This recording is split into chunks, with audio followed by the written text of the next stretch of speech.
Alright, back working on the Trailblazer again. There's no shortage of things to do on this. So I got to do a bunch of the vacuum lines. I ended up just picking up some NPT to barbed fitting. Not going to get fancy with this AN stuff. Don't need it.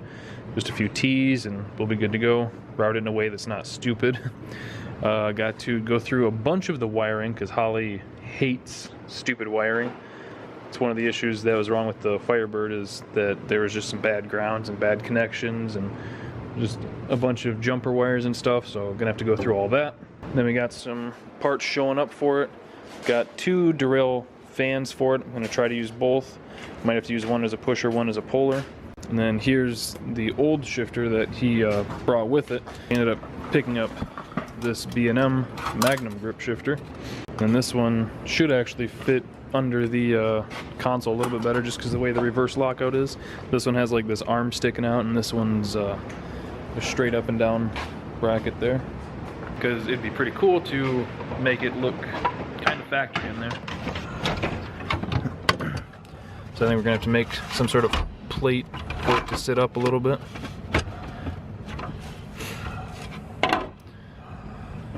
Yeah, at least like in there. We can't put that cover on. No, that cover's not gonna work. But if we make like a little pedestal for it to sit up like 2 inches or so, that should be enough, I think. Yeah, because right there it was sitting right about in line with the bottom there. Yeah, depending on how much of this bracket, like where it all, yeah, it looks like it goes back a ways, so that might not work. Yeah, it's all the way back here. Yeah. Might be able to just make something that bolts to these 3 and then like a little pedestal up to a stand for it. You'll figure it out. Yeah. So I think I'm going to start tackling the wiring just to get that just knocked out, because that's the part that's going to suck the most, I think. All the fabricating for the exhaust and stuff, that's going to be pretty fun. This is going to suck. Alright, so the ECU is just dangling right here, which, you know, that's a perfect spot for it. That's how Holly recommends mounting it. They said they just left the screen right here just to set it there. Oh, I don't know where the little mount thing is for it. Hopefully it's in the truck. And then all the harness is over here. So I think I'm going to pull out a bunch of this wiring, or at least start with gutting as much as I think is necessary to clean it up and get it done right and have good solid connections, and figure out why the fuel pump wasn't wanting to work off this green wire, whether it's just not set up to in the tune or what. Have to find out what this is going to. I'm probably just going to turn the camera off for a while because so much of wiring is just trial and error and tracing things down, and it would be like a 4-hour time lapse for me to just leave the camera going. So I'm going to turn it off and just trace down a bunch of stuff, try and clean it up. See you in a minute. I like to put these where the lights are visible and you'll be able to see them pretty easily. Like, it's fine to put it under the battery over there, but if you're ever trying to diagnose like a misfire or something, seeing these lights definitely helps. So, and then something else is, they actually mentioned this when they dropped it off, but I forgot about it. This wire comes from the other side of the radiator. You can kind of see it wiggling over there. Comes around here, over here, down, loops around there, does a bunch of flips here, and then goes down to the crank sensor. So I don't understand why some people do what they do. Alright, so I need to pull a few wires through the firewall, try and clean them up. He's still in there messing with the shifter, so while waiting for him, I'm going to start tackling the vacuum lines a little bit. Like I said, I don't have the T's with me right now, so I'm going to just get them rough cut, and then next time I'll bring the T's with me. And I need to pull the front cover off the turbo to re-drill this fitting for the vacuum lines. And while I do that, I'm going to cut this coupler back a little ways because there's a bunch of meat there. Because you can see this thing is like completely pinched. Like that's almost in half of where it needs to be. So I'm thinking if I cut both of these back a little bit, I can turn this out a little bit, and it should take care of that issue. I'm gonna do the same thing with this hose here. If I cut this back like a good 1.5 inches or so, it'll take that kink out of it. It'll pull it that way more. And then I noticed, let's see, where is it? Right here. There's no map sensor like on this thing at all. I don't know what their plan was with that. I felt under the intake and they're all just blocked off, so I don't know what they're really planning to do for that. So like they have the main feed coming up the center and the back, and then it splits off to each rail, and then each rail up here loops together. And then on the underside of this regulator, they have the return going back that way.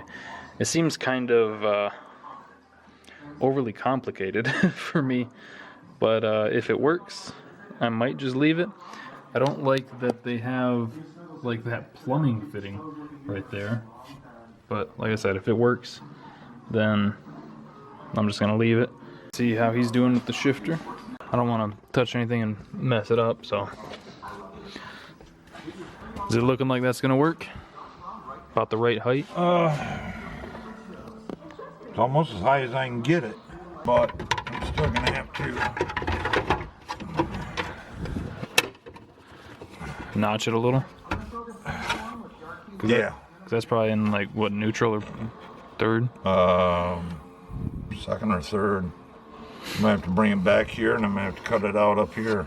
I'll just cut this whole damn thing right out of here. But I can't tell until I anchor the fucker down. Right. Once I anchor it down, it's in place, and I have to cut to fit. Yeah. So, damned if you do and damned if you don't. I'm gonna get back to the work on the everything out here.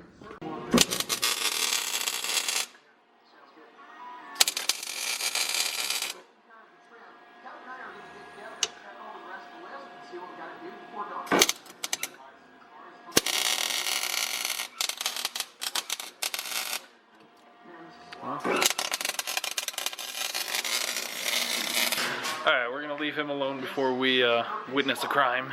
So, trying to make the wiring look, you know, kind of not stupid, and they cut some wires, so I think that I'm gonna have to leave it like here, because the wire, or the power wires from the ECU straight to the battery are like 10 inches long now. So, I don't really want to extend those and have a bunch of like connections, so I think I'm just gonna put it here and try and mount it in a way that, you know, holds it in place and doesn't let it bump into a bunch of stuff. It's not where I wanted to put it, but it'll work. Just a little bit of a bummer. A little bit of a bummer. Yeah, I can't stand seeing like 1, 2, 3, 4, 5, 6, 7, 8, 9, 10, 11 different looms all piled into one section. It looks so bad, but that's just the reality that we're gonna live in for this. And then this, I'm pretty sure, was their hot wire to the fuel pump. Not really sure why this one wasn't working for him. We're gonna try to run this and make it look kind of nice. If it doesn't work, then we'll just reuse this setup and just make this nicer. Alright, setting the battery back in here. Got this thing rubber mounted right there. Not how I want to do it. Looks kind of janky, but you know, it's certainly cleaner than it was. There's not loops of crap all over the place. This connection, I actually used this sheathing to cover, you know, just to try and be safe. And we got that handheld screen actually velcroed to the dash there, since none of the gauges will work. That'll cover all the gauges he'll need. Pop's got the shifter mounted. Whop, bop. There we go. That's fitting pretty good. It's actually in place too. Nice.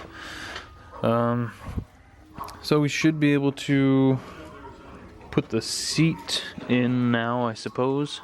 Yeah, so many of these brackets, as he was just saying off camera, so many of these brackets and stuff got bent. Like how poorly this is fitting because the hinge is bent. I said, I'm fucking sure they damn me shit getting it out of there. Oh yeah, pretty good amount of progress today. All right, got a few more things buttoned up on it. Like I said, got the wiring cleaned up pretty well. Got the radiator hose figured out so there's no kinks in that. Got the turbo clocked and cut a little bit off these couplers so that fits a whole lot better. Need to grab some tees for all the vacuum lines. I'm going to try to keep these kind of over here a little bit. Might use like a spark plug wire separator, something to keep them kind of nice and tidy and together. And then I'm just going to make a wastegate dump pipe that comes like over the hose and probably just dump it down somewhere, point it at the ground. And then in here, got the interior all back together. Looks really nice, actually. The seat has a different plug for the electric part of it, so that's not hooked up right now. But it's actually in, for me, damn near the perfect spot. Could go down a little bit, but not a big priority. But just reach in here, pull that all the way back. Second, third, there we go. Got the Holly screen right on the dash so you can see all the gauges that aren't working. It's pretty nice, man. Not gonna lie. Still have cup holders available. This thing really grew up today. Yep. That shifter turned out nice. When's the drive shaft supposed to be in? I haven't even ordered it yet. Oh. Well, when we measured it, the transmission was just kind of sitting there. Oh, it's all bolted in now. Yeah. Still got a bolt torque converter in. Yeah. Yeah, everything else is looking pretty good. Got to get the wideband sensor back in it. Figure out something for the map sensor. For now, could just hook into the Holly's internal one and not getting boosted. It would at least run.